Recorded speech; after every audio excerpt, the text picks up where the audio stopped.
What's up, guys? Greeny, and I'm here with my buddy Ben. This is sort of episode number 2, podcast number 2 of the Thailand Real Estate and Retirement podcast. Although it's not going to remain like this. We're going to do live. We're going to get live on here so we can take questions and talk about real estate, talk about retirement in Thailand, talk about upcoming events. We got a little thunder going on here, but it's cool out. This is beautiful. This is the coolest it's been in a while. So Ben here, I'm kind of the retirement expert because I'm retired. He's kind of the real estate expert because he's been in a long time. He's the sales manager at Ciceron Development in Bangkok, close to where I live. And how many projects you guys got right now? We got 5 projects, 4 of which completed, and then an off-plan project that's we're going to start development on shortly, actually. Okay, is that the housing one or the last? No, that housing one's coming soon. The one we're going to start development on shortly is called Eco Resort. So this is a 262-unit condo project right in the center of Bangkok. What's the difference? What's eco? Like, okay, so somebody's shopping for a condo and they see something that says eco-friendly or eco something. What does that mean? Yeah, well, I mean, in a way, we're at the forefront of doing this in Thailand. Obviously, there are other developers that do eco-friendly development. But for us, it's really about being conscious of the environment. And I think creating a living space that, you know, is efficient in terms of energy consumption. And is also like a comfortable place to live as well. Okay. And last time we got together, did a little podcast. There were some questions for them I have on my phone. We'll get to that in a minute. But first, I want to talk more a little leisure, a little retirement. So you recently went to Phuket for Songkran? Yeah, I'll tell you, with all this COVID, it had been so long since I was able to take a trip somewhere. So just kind of figured it was time to go back to Phuket and take a look around. So I was down there for 4 nights, 5 days. Yeah, okay. Nice trip. When's the last time you were at Phuket before this time? Geez, I'd say probably 4 or 5 years. Okay, so you weren't down there at all then when things were kind of very slow and quiet because of the pandemic? Not at all, okay. Not at all. But as everybody did here, right, you hear about tourism being decimated basically throughout COVID. So, well, what did you think when you got to Phuket this time? Did it look decimated still, or it looked like it was? Oh no, it looked normal? Like complete rebound. So once I got back, I started to read some of the news actually, and they were saying that over Songkran period, the hotel occupancy was 80+%. Oh yeah. And the indication is that going into low season, which obviously we're embarking on now, that the occupancy rate should be around 60%, which people are happy about. So it's good stuff. It's a hell of a bounce back. So what area did you stay? I stayed in an area called Caron Beach, which is kind of neighbors Patong Beach, but... I thought you were in Kamala Beach. No, not Kamala. Kamala's where you stayed, right? Right. I thought you were near there. So you were in Caron. Caron, yeah. Caron. And how was that? Did you like it? Yeah, it was beautiful. You know, I mean, I'm from Australia originally, so for me, I'm a big fan of the beaches. Where we stay, obviously, like, you know, there are great beaches on the eastern seaboard here, but Phuket, that Caron Beach, the water was fantastic. Nice powdery sand. You could take like a 3-kilometer walk down the beach, which we did as well. So yeah, it was very nice. So how would you compare the vibe of Caron Beach to like Patong Beach? You know, that's where a lot of people that don't know anything about Phuket or the first time, a lot of them, especially from like America or Western countries, will, you know, because of the party scene, they want to go to Patong Beach. But how, you know, talk about the difference between the vibes at the 2 different beaches there like that. Yeah, very unique. So I'd never stayed in Caron Beach before. I'd stayed in Panama before, which is in Phuket. We'd stayed close to Patong before. I've stayed in Mai Khao Beach before. So wanted to mix it up. But in terms of the vibe, obviously, if you like Patong Beach, as you said, is party area, probably similar to how people would think about Pattaya to a degree, right? Yeah, absolutely. Water, the beach, I mean, we drove by it. I mean, to me, the water wasn't great. It was kind of like, you know, light, like little brown, little gray. It wasn't like a blue ocean per se. Right. But when you go to Caron, the unique thing is we were staying at a resort that was beachfront, so a little bit out of town. And originally I was a little concerned because I was like, okay, well, there's nothing really around here. Right. And spending 4 days, you know, just hanging out at the beach. At the resort, is, you know, I wasn't really in the mood for that, although we did do it one day, which was great. But no, we took a walk down the beach and I was impressed. I mean, it was I'm from Australia, so there's a place in Australia called Byron Bay. I don't know, have you heard of Byron Bay? No. So Byron Bay has become quite trendy recently. I think there's a lot of like American kind of actors and things that kind of travel there now. That's where Thor, the guy that plays Thor or whatever, Chris. Okay. So he lives there, Hemsworth? right? Yeah. So he lives there. So it's kind of become that type of area. But anyway, so I found Caron to be like that. It has like a nice little, probably 4-block beach town vibe. Yeah, it was nice. I mean, I would definitely go back there for sure. Is Kata Beach right? Like the next beach from there? Kata Beach is the beach next to it. Yeah. Okay, so I've been to all those beaches. There was nothing going on when we did a tour. We made a video, went from beach to beach to beach to beach, but it was just everything was dead. We really couldn't get the true kind of flavor of the areas when we did it. But did you go to Kata Noi Beach when you were there? Because you have Kata Beach here, and then next to that beach you have Kata Noi. Is that like Nitnoi? Nitnoi, yeah. Smaller? Big waves though, big waves. Yeah. No, I don't remember. I don't remember. But any nightlife in that area, like maybe couple wise, or was there anything to do at night in that general area? We didn't really go out in Caron Beach. It turned out the second night we had a little bit of, we had an adventure kind of day, right? And that kind of took us on to like 3 a.m. the next morning. So we went and shot some guns, right? I mean, I'm not like a huge gun advocate per se, but it was an activity to do. The person I was with had never shot a gun before, so I wanted to introduce them to that. And then went to Phuket town, Old Town. Which I thought was fantastic, I mean, it really, there's a few streets there that have like some great vibes, a lot of ice cream shops and little bar restaurant things. Smoothie shops, coffee shops. It's a great, that would be a really cool area to hang out for a little bit. I had been saying for a long time I want to just go and kind of stay in that area. There was an ice cream shop, I forget what it was, but literally had 35 types of ice cream, and with like a Tom Yum Goong ice cream. Really? They had like a absolute vodka ice cream, like all crazy types of flavors. Maybe I can leave Greeny the name and you can whack it in the description. I'll try to put it in the description. They had to have durian ice cream, right? Oh yeah, of course. And then they had the ganja ice cream, right? I mean, now so actually had the THC in it? I didn't try it. Oh, okay. I wanted to make sure I had an active day, so I didn't try it. But no, I mean, I think Phuket Old Town was great, and then we finished off by actually heading into Patong, and I went to a kickboxing, a Muay Thai fight. Oh yeah. Which I thought was very entertaining. So in Phuket, you have a lot of foreigners that go down there to train for Muay Thai. Right. So what they actually do is, I think some of these guys that go and train like for 1, 2, 3 months with the camps, can put them into a fight. So there was like some English guys against some Thai guys, Chinese, a couple Iranian guys, and I had heard that these fights are kind of staged. But that's what I had thought. But if it's those guys, that's not going to be staged. It was definitely not staged. It was definitely not staged. I've seen Thai guys fighting where it's staged, and I've been to real fights where people are betting on it. It's the real deal. There was some betting going on at this. People holding up money and be like, somebody else. It wasn't that in your face, but there was there was some opportunities if you wanted to do that. Okay. But no, I'll tell you, there was some knockouts, and it was.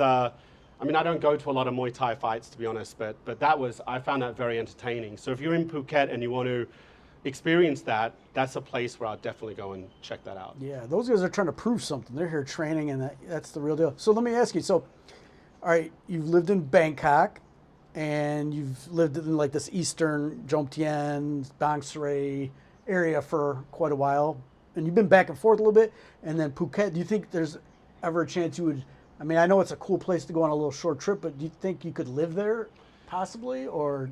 I don't know. For me, I don't think so, because if you're working like I am, right? I mean, the error is you can trap yourself in this vacation-like vibe, right? So you go to Phuket, you enjoy yourself, but at the end of the day, just like living here, right?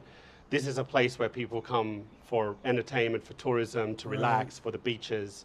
But I'm working, right? So I drive by it every day, and I have to kind of like check myself because I'm not on vacation. But I think the good thing is, in your off time, you can enjoy all this stuff.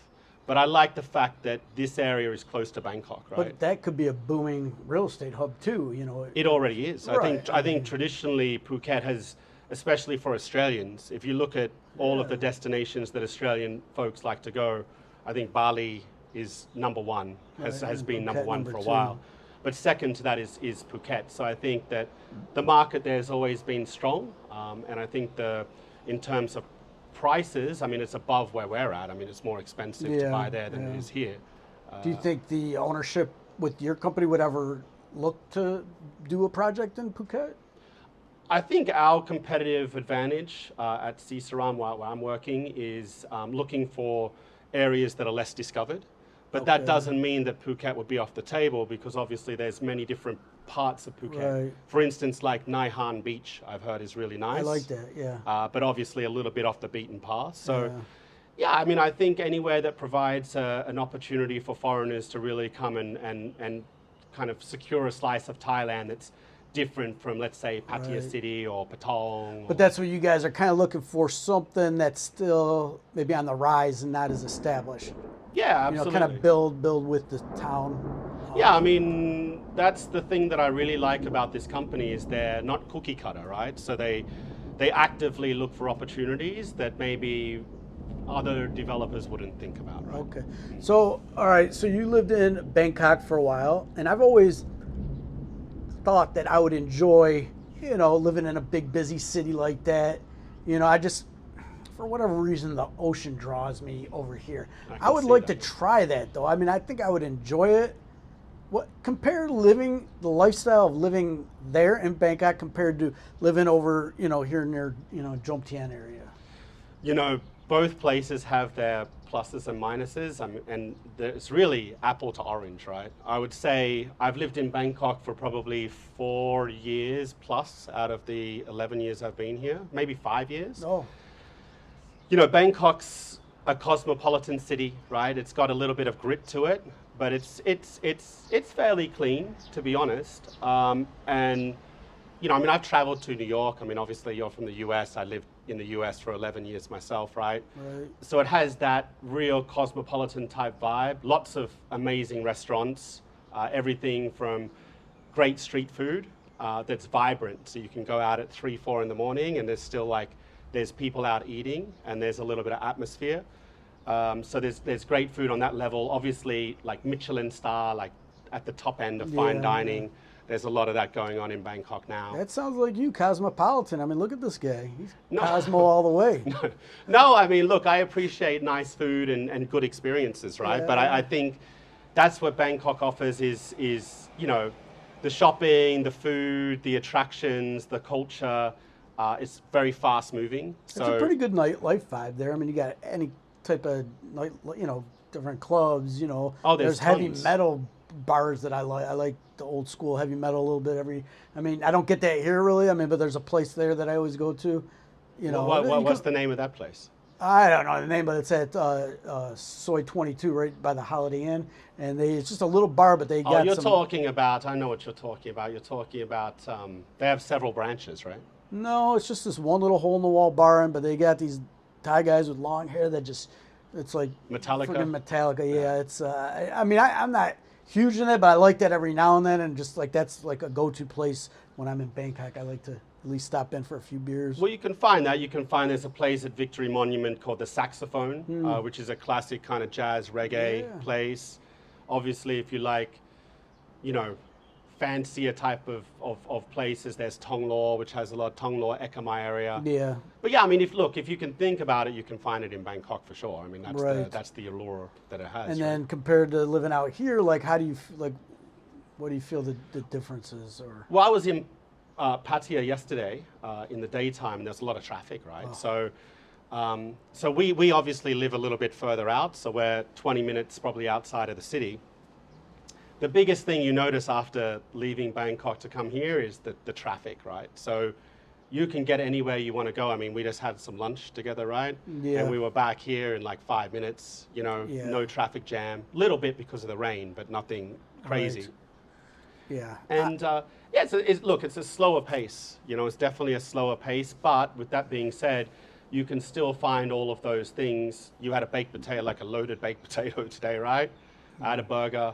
So you can find whatever you're looking for around here. There's just, more spread out. You got to travel, but yeah, and a little bit less of it, but right. that's... But you get a little bit more nature here, you know, water, you know, things like that. It's just more retirement based. I guess if you're a younger guy and you really like that action, you like that busy lifestyle, I think Bangkok would be a great place, you know, especially if you're looking to like come here like you did and work and, you know, just come to a different country and make a career out of it. That's probably the best place to start at. Yeah, I mean, there's a lot of, there's a lot of opportunity. Obviously, working in Thailand, it's not as easy as finding a job elsewhere because they do protect the local population in terms of what job you can and can't do.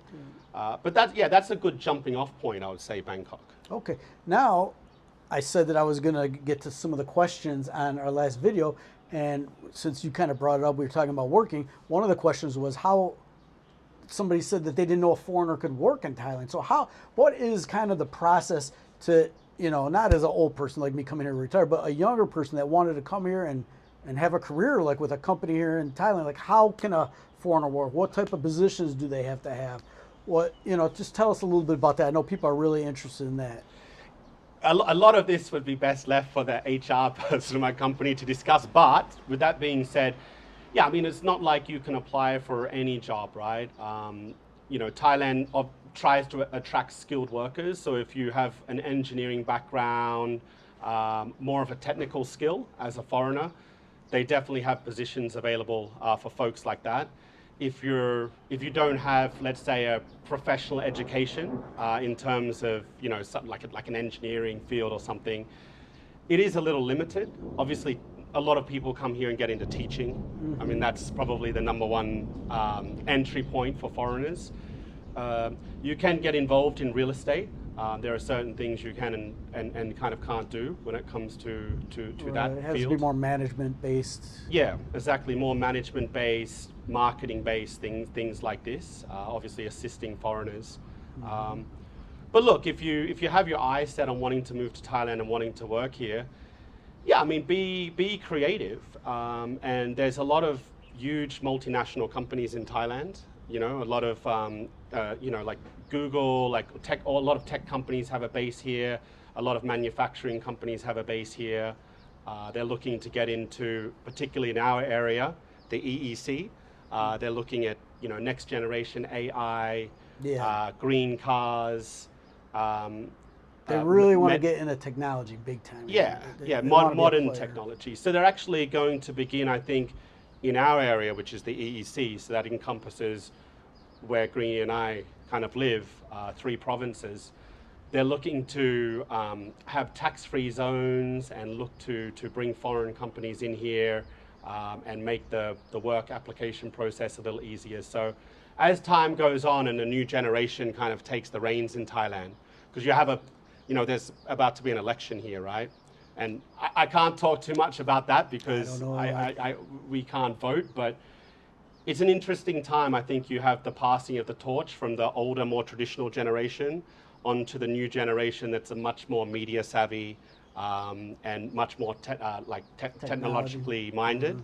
So I think, yeah, I think Thailand moving forward is going to try to modernize and really become a power in Asia for other things besides agriculture and things that are traditionally Thai. Yeah, they want to become a player in Southeast Asia and tech. I mean, they're really, that's like that new visa I got, the LTR, but a lot of these with the BOI and the LTR, long-term resident visa, they're looking for people to start tech companies here and really invest in tech. And then also if you come and get a job with a tech company here, they make it a little easier to get a visa.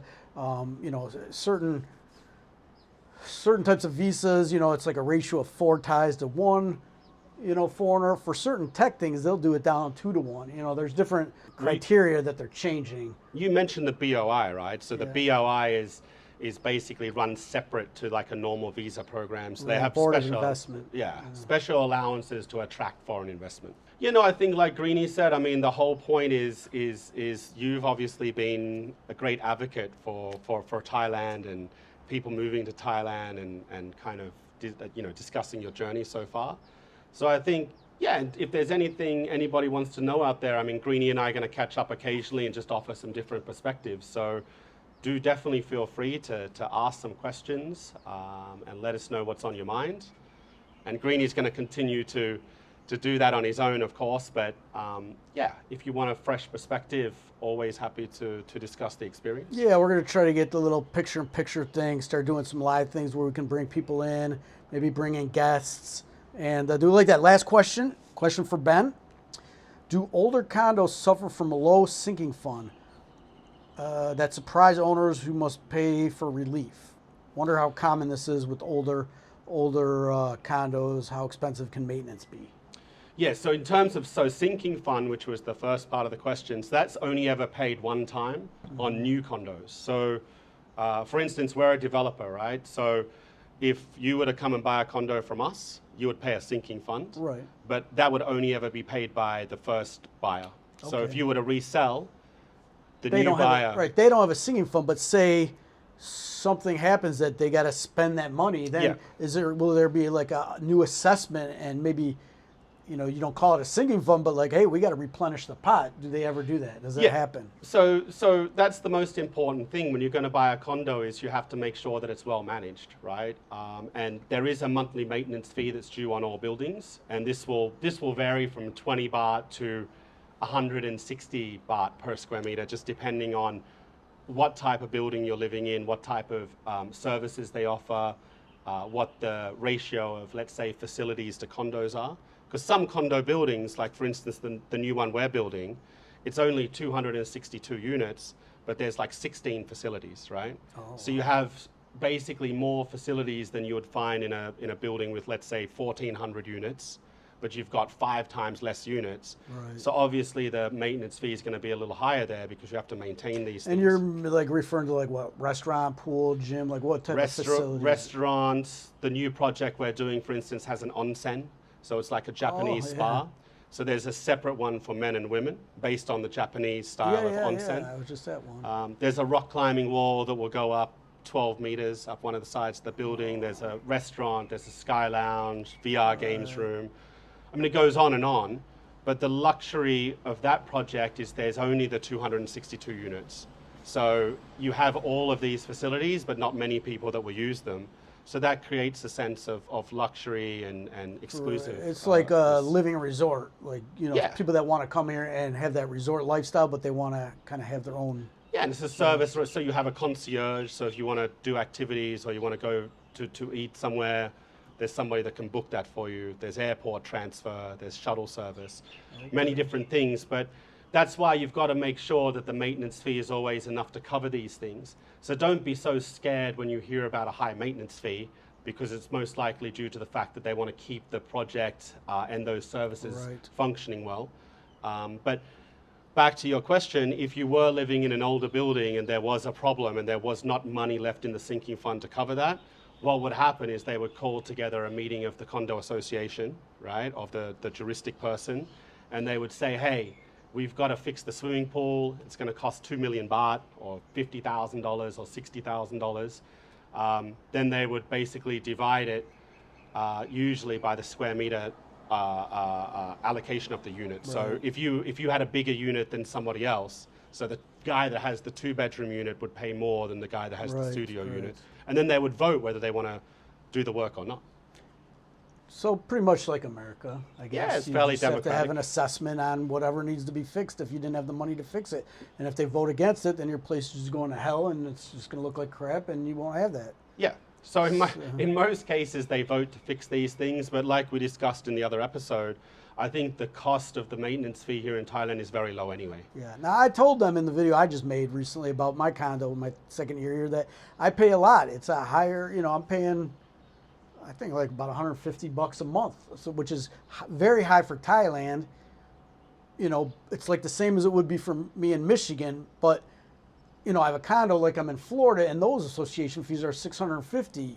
But you got to remember that being by the water, that's rough, that's hard on stuff. So they're constantly got to be repainting. It takes a lot to keep a place up. So, I'm paying. I get what I pay for, and I'm happy to pay a little extra compared to other places in this area because I want the building looking nice. Yeah, it looks good. I mean, the paint on the outside. I mean, when you drive up here, I mean, it looks, it's an older building, but it looks like it's in great nick. Like timeless, yeah. So, all right, Ben, we'll try maybe in a couple weeks to do like a live thing or something so we can answer you guys' questions, because I know every time we do one of these videos, I get a lot of questions, and I try to write down a few and cover them in the next time. So, all right, Greeny out. Ben out.